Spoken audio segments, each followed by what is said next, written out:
चलिए दोस्तों, यादगार एजुकेशन चैनल में आप सभी का हार्दिक स्वागत है। तो दोस्तों, आज हम महाकवि भारवी का परिचय आप लोगों से कराते हैं और उनकी रचना के बारे में भी रूबरू कराएंगे। तो दोस्तों, महाकवि भारवी अर्थ गौरव के विषय में जाने जाते हैं। आप लोगों से पूछता है कि अर्थ गौरव के विषय में, तो अर्थ गौरव के विषय में भारवी जाने जाते हैं। इनका पहला किरातार्जुनीयम एक ही महाकाव्य है, किरातार्जुनीयम जिसका नाम है। उनके किरातार्जुनीयम में मंगलाचरण है।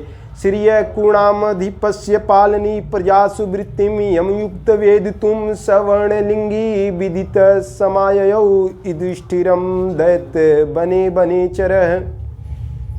तो श्री से चालू होता है और लक्ष्मी से इनका महाकाव्य समाप्त होता है। तो प्रारंभ जो है श्री से है और समापन कोई कहे किरातार्जुनीयम का तो लक्ष्मी से है। महाकाव्य का नाम इनके है किरातार्जुनीयम। महाकाव्य का नाम किरातार्जुनीयम इनके महाकाव्य का नाम है। महाकाव्य का नाम किरातार्जुनीयम है। किरातार्जुनीयम में इसमें 6 प्रत्यय है। और संधि की बात करें किरातार्जुनीयम में तो किरात धन अर्जुनियम किरातार्जुनीयम। किरात धन अर्जुनियम बराबर किरातार्जुनीयम।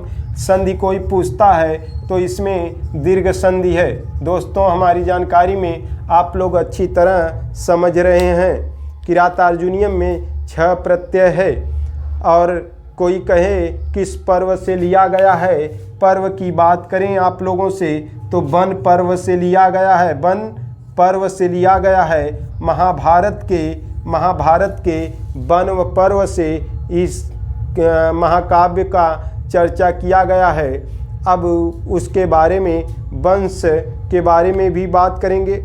और इसमें कोई कहे कि कौन सा छंद है। छंद की बात करें दोस्तों, छंद की तो इसमें प्रथम सर्ग में 46 श्लोक हैं। टोटल श्लोकों की संख्या अगर पूछे कुल की तो दोस्तों 1040 श्लोक हैं। 1040 और 46 श्लोकों में 44 तक वंशस्थ छंद का प्रयोग किया गया है। और 45वां श्लोक जो है आप लोगों से बता दें, 45वां श्लोक मालिनी छंद में है और 46वां श्लोक पुष्पिताग्रास छंद में है। पुष्पिताग्रास छंद में है। भारवी की वंश वृत्ति के बारे में जानने की कोशिश करते हैं। अगर हमारी बात अच्छी तरह आप लोग समझते होंगे, पढ़ने वाले साथी इस वीडियो के बारे में अच्छी तरह समझ सकते हैं। अब वंश परंपरागत की बात करें, वंश वृत्ति की बात करें, किसके वंश वृत्ति की बात करें तो दोस्तों वंश वृत्ति इनके माता का नाम देख लेते हैं, पिता का नाम देख लेते हैं, पत्नी का नाम देख लेते हैं। माता का नाम देख लेते हैं, पत्नी का नाम देख लेते हैं, पुत्र का नाम देख लेते हैं, पितामह का नाम देख लेते हैं। दोस्तों, इन सब के बारे में हम लोग डिटेल में चर्चा करेंगे।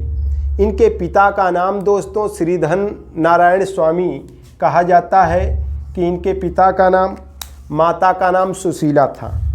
माता का नाम कोई पूछे तो यहाँ पर सुशीला था।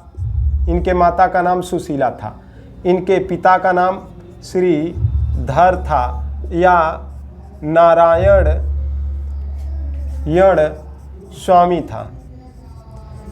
स्वामी था इनके पिता का नाम। और पत्नी का नाम आपसे कोई पूछे कि इनकी पत्नी का नाम बताइए तो रसिकवती था। इनके पत्नी का नाम रसिकवती था।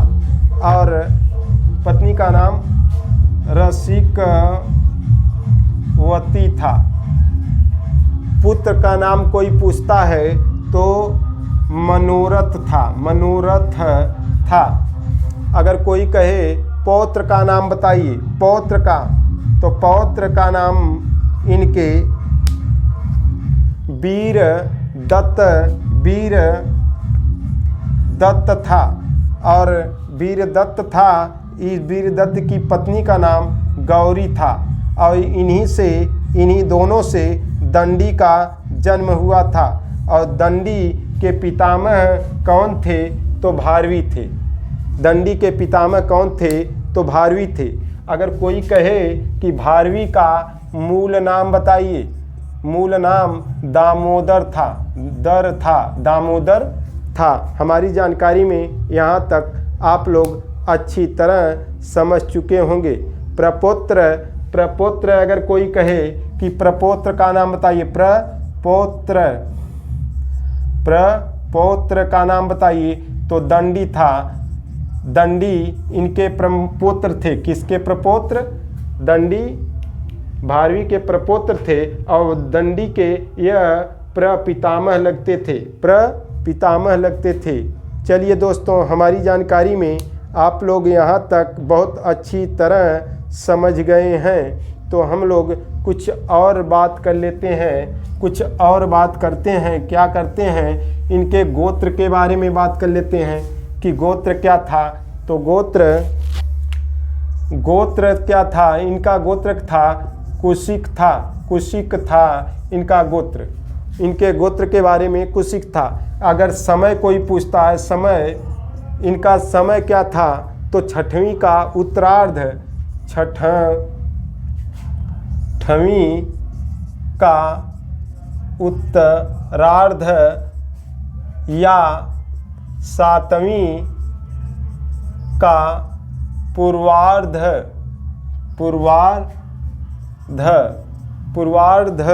था। पूर्वार्ध इस प्रकार भी लिख सकते हैं दोस्तों, पूर्वार्ध था। अब हमारी जानकारी में यहाँ तक अच्छी तरह आप लोग समझ चुके होंगे। कोई आपसे पूछे कि इनके स्थान के बारे में बताइए, स्थान के बारे में, तो दोस्तों यह दक्षिण भारत के थे, नासिक के अचलपुर ग्राम के थे। दक्षिण भारत के अचलपुर ग्राम, जो दूसरे लोग क्या कहते हैं? धारा नगरी के निवासी थे, ऐसी चर्चा होती है। अगर कोई पूछे सन में जन्म की बात करें तो कुछ प्रमाण है। 560 ईस्वी से लगभग 560 ईस्वी के लगभग 580 में इनकी रचना बताई गई है कि लगभग, और 580 ईस्वी में रचना काल बताया गया है। हमारी जानकारी में यहाँ तक आप लोग अच्छी तरह समझ गए होंगे। और कुछ बात करते हैं उपाधि के बारे में या संप्रदाय के बारे में। तो दोस्तों यह देख लेते हैं संप्रदाय के बारे में। भारवी के संप्रदाय के बारे में, तो यह शैव संप्रदाय के थे। पहली बात, किस संप्रदाय के दोस्तों? शैव संप्रदाय के। उपाधि की बात करें, उपाधि आतपत्र के नाम से जाने जाते हैं। उपाधि आतपत्र की मिली थी। आतपत्र भारवी। प्रसिद्धि किससे है? प्रसिद्धि तो यह अर्थ गौरव के विषय में जाने जाते हैं। और दंडी के प्रपितामह बताइए। दंडी के प्रपितामह कौन थे? तो दंडी के प्रपितामह भारवी थे। यह भी आ सकता क्वेश्चन। और भारवी की वाणी को भारवी के वाणी को क्या कहा गया दोस्तों? भारवी के वाणी को प्रकृति मधुरा कहा गया। प्रकृति मधुरा कहा गया है। इनकी वाणी को प्रकृति मधुरा कहा गया है।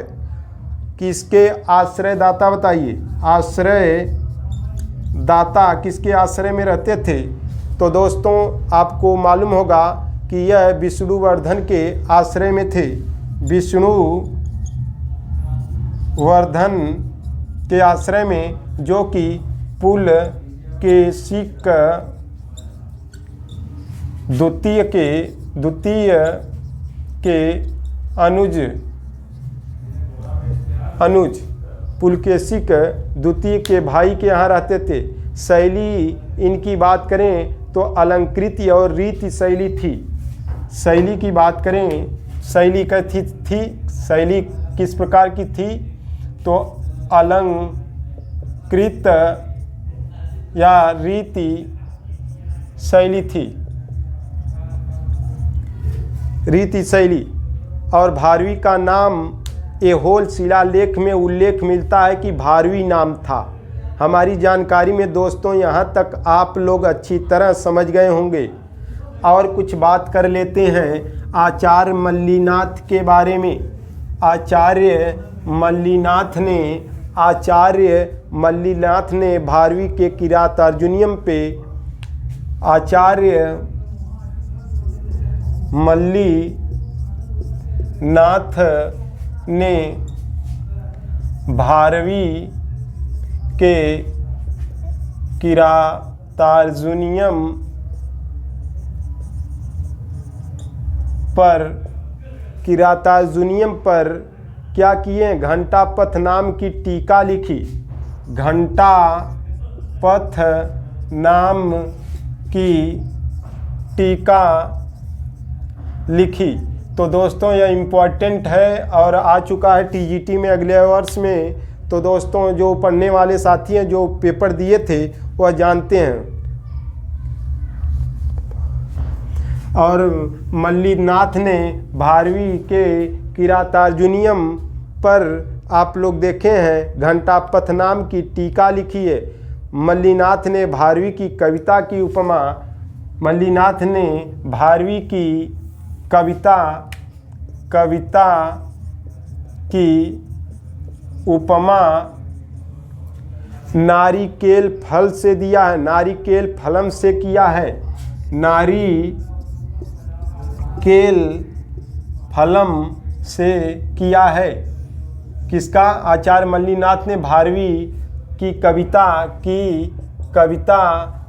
की उपमा नारिकेल फलम से की है। हमारी जानकारी में पढ़ने वाले साथी अच्छी तरह समझ सकते हैं। भारवी को राजनीति के प्रकांड विद्वान कहा जाता है। विद्वान थे, राजनीति के प्रकांड विद्वान का नाम बताइए कि कालिदास थे, कि भारवी थे, कि भवभूत थे, कि माघ थे। तो इस प्रकार भारवी राजनीति के प्रकांड पंडित थे। किरातार्जुनीयम कितने सर्गों में है? 18 सर्गों में। किरातार्जुनीयम 18 सर्गों में है। किरातार्जुनीयम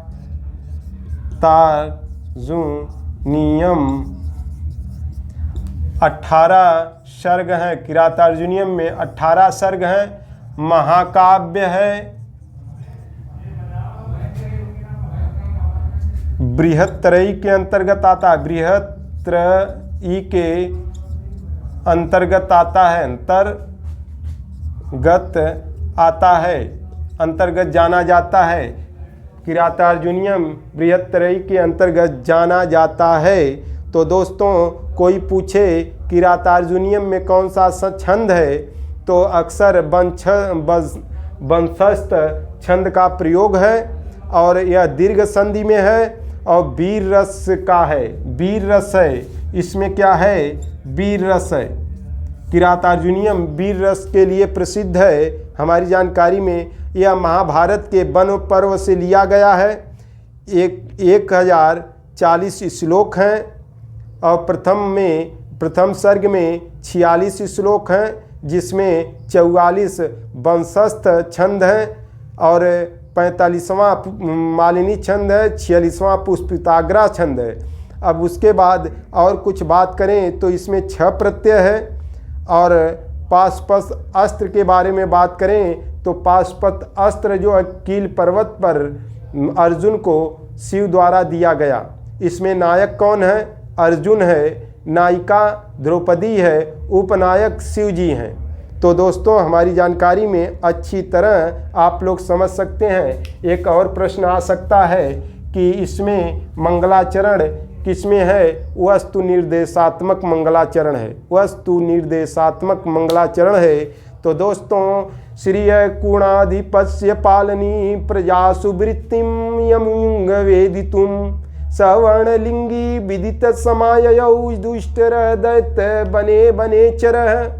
यह वस्तु निर्देशात्मक मंगलाचरण है, यह महाकाव्य है 12वीं का। और दोस्तों अगली वीडियो में फिर मिलते हैं अगले कवि भवभूत को लेकर या भर्तृहरि को लेकर किसी का जीवन परिचय तथा उनके काव्य की रचनाओं के बारे में थोड़ा बहुत चर्चा कर लेंगे। अगर इस वीडियो से थोड़ा भी आप लोगों को सहयोग मिले, थोड़ा भी ज्ञान मिले तो दोस्तों जमकर लाइक करिएगा। और यह सब वीडियो आप लोगों को फ्री में यहाँ से दिया जाता है। यादगार एजुकेशन। अजी मुझसे बच के कहाँ जाइएगा, जहाँ जाइएगा हमें पाइएगा। तो दोस्तों नमस्कार नमस्कार।